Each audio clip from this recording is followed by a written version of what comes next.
আসসালামু আলাইকুম। স্পোর্টস উইন্ডার্সে আপনাদের সবাইকে স্বাগতম। বাংলাদেশ প্রথম ইনিংসে 19 ওভারে 131 রান করেছে, পূর্ণাঙ্গ 20 ওভার খেলতে পারেনি। বাট আমি এটাতে কোনোভাবে আজকে সমালোচনা করব না বাংলাদেশ ক্রিকেট দলের, কারণ আজকের ম্যাচে আপনারা দেখেছেন লিটন কুমার দাস খেলেনি, নাজমুল হোসেন শান্ত খেলেনি, সবগুলো ইয়াংস্টার এ টু জেড। আপনার হচ্ছে সাইফ হাসান খেলছে, তারপর হচ্ছে তাহিদ হৃদয় ক্যাপ্টেন ছিল আজকে। তার আমি আজকে তার বোলিং সেশনে আমাদের বাংলাদেশের বোলিং ইনিংসের মধ্যে দেখবো যে সে কীভাবে ক্যাপ্টেন্সিটা করে, ওটা খুবই গুরুত্বপূর্ণ। তারপরে হচ্ছে আপনার সাইফ হাসান, শামীম হোসেন, ঠিক আছে, আজকে সাকলেনকে দেখলাম। সো প্রচুর নিউ কামার ছিল। লাস্টে লোয়ার অর্ডারে হচ্ছে আপনার মেহেদী হাসান ভালো করেছে। তো আজকে আমি সমালোচনা করবো না, কারণ বাংলাদেশ দলে সব ইয়াংস্টার খেলেছে অস্ট্রেলিয়ার বিপক্ষে। একটা জিনিস বলবো যে আমাদের তামিম ইকবাল যেহেতু এখন বিসিবির প্রেসিডেন্ট হয়েছে, তার অনেকগুলো দায়িত্ব আছে। বাংলাদেশ ক্রিকেট দলটাকে আপনি যদি উপরে নিয়ে যেতে চান, একটা কাজ আমাদের তামিম ইকবাল এবং বিসিবি অলরেডি করে ফেলেছে, যেটা খুবই ভালো। স্পোর্টিং উইকেট দিয়েছে, সুইং বল সুইং হবে, স্পিনও দেখতেছি করতেছে। সো আগের মতো হচ্ছে স্পিন ট্র্যাকটা করে নেই, ঠিক আছে। স্পিন ট্র্যাক আপনি করবেন বাইরের দেশে, আপনার ফলাফল জিরো। তো এটা থেকে আমরা বের হয়ে আসতে পারছি। এখন যে কাজটা আমাদেরকে করতে হবে সেটা হচ্ছে তামিম ইকবালকে, বিসিবি প্রেসিডেন্টকে করতে হবে যে আইসিসি বরাবর এবং প্রত্যেকটা বোর্ডের সাথে ভালো সম্পর্ক রাখে, দ্বিপাক্ষিক অথবা ত্রিপাক্ষিক, ঠিক আছে, আপনার হচ্ছে ম্যাচের আয়োজন করতে হবে, নিয়মিত ম্যাচ খেলতে হবে। অস্ট্রেলিয়াদের সাথে নিয়মিত ম্যাচের আয়োজন করতে হবে, নিউজিল্যান্ডের সাথে নিয়মিত ম্যাচের আয়োজন করতে হবে। আপনি বলবেন যে অস্ট্রেলিয়ার সাথে বাংলাদেশে খেললে অস্ট্রেলিয়ার আর্থিকভাবে লস এত লাভ করতে পারে না, ঠিক আছে, ব্রডকাস্টাররা কিনে না। এটা আমাদের দেশের জন্য ব্যর্থতা। 18 কোটি মানুষ আমাদের দেশে, আমাদের ফ্যান ফলোয়ার কি কম আছে? আমাদের ফ্যান ফলোয়ার কি ক্রিকেট কম দেখে? তাহলে আমাদের তো হাইপ অনেক বেশি, তাহলে কেন তারা এখানে লুজ করবে? এটা আগের দিনের ওই মান্দাতার আমলের সনাতনী পদ্ধতিতে তারা কেমনে কি করতো, এটা তাদের ফল্ট। ইন্ডিয়া কোথা থেকে কোথায় চলে যাচ্ছে।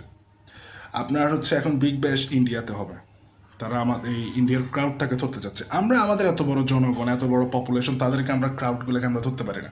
আমাদের এখানে তো নিয়মিত তারা এসে খেলার কথা। তো এটা এখন গুরু দায়িত্ব, ঠিক আছে। বাংলাদেশ 131 রান করেছে 19 ওভারে, পূর্ণাঙ্গ 20 ওভার খেলতে পারেনি, একটা ওভার তারা খেলতে পারেনি, তাদের ফুল উইকেট চলে গেছিলো। যে ম্যাচ প্রেডিকশন আমি যা দেখতেছি, এটা তো অস্ট্রেলিয়া জিতবে। তাও আমি সমালোচনা করবো না, পূর্ণাঙ্গ আমি ভিডিও নিয়ে আসবো আজকে ম্যাচের শেষে। তবে অস্ট্রেলিয়া জয়ের চান্স হচ্ছে এখানে 99% তারা জিতবে।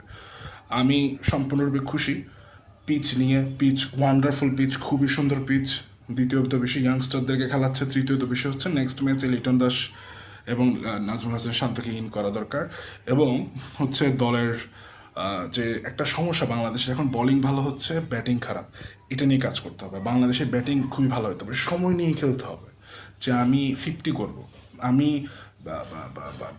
আমি সেঞ্চুরির চিন্তা ভাবনা রাখা উচিত। সেটার কারণে হচ্ছে আমি 50 করতে পারবো, 60 করতে পারবো, 80 করতে পারবো। তো এই মেন্টালিটিটা থাকতে হবে। আমি যদি 50 করে ওটাকে 100 পর্যন্ত নিয়ে যেতে হবে। বিরাট কোহলি হইতে হবে আমাদেরকে, ঠিক আছে, ভালো ভালো প্লেয়ার হইতে হবে। আমাদের দেশের বাইরের প্রতিবেশী, আমাদের সামনের প্রতিবেশী, বেশি দূরে তো যেতে হয় না ক্রিকেটের আপনাকে এক্সাম্পল দেওয়ার জন্য। আপনার অভিষেক শর্মা, এটা কি? তো এরকম প্লেয়ার আমরা এখন পাচ্ছি না কেন? ঠিক আছে, এরকম প্লেয়ার আমাদের দেশে আছে। সিলেকশন কমিটিদেরকে অনেক বেশি সচেতন হতে হবে, যাতে ওখানে কোনো দুর্নীতি না থাকে। পাইপলাইন স্ট্রং করতে হবে। তারপর হচ্ছে আপনার বিরাট কোহলি, রোহিত শর্মা, এগুলো তো এক একটা হচ্ছে বারুদ প্লেয়ার। সো আমাদের আমি পূর্ণাঙ্গ আজকে কথাবার্তাগুলো আমি পূর্ণাঙ্গভাবে আজকে পরের ভিডিওতে নিয়ে আসবো আজকে ম্যাচ শেষে। বাট যেটাই বলবো, অস্ট্রেলিয়ার জয় সম্ভাবনা সবচেয়ে বেশি, তারা জিতবে। কিন্তু বাংলাদেশ ইয়াংস্টার খেলাচ্ছে, পিচ ভালো হচ্ছে, এটা খুবই ভালো একটা অ্যাডভান্টেজ বাংলাদেশের জন্য, পজিটিভ সাইন। বাট ভালো ভালো ম্যাচ আপনি নিয়ে আসতে হবে। বোর্ডের সাথে ভালো সম্পর্ক রেখে তামিম ইকবালের গুরু দায়িত্ব বেশি বেশি করে ম্যাচের আয়োজন করা, তাহলে ওরা অনেক ভালো একটা পজিশনে বাংলাদেশ যেতে পারবে।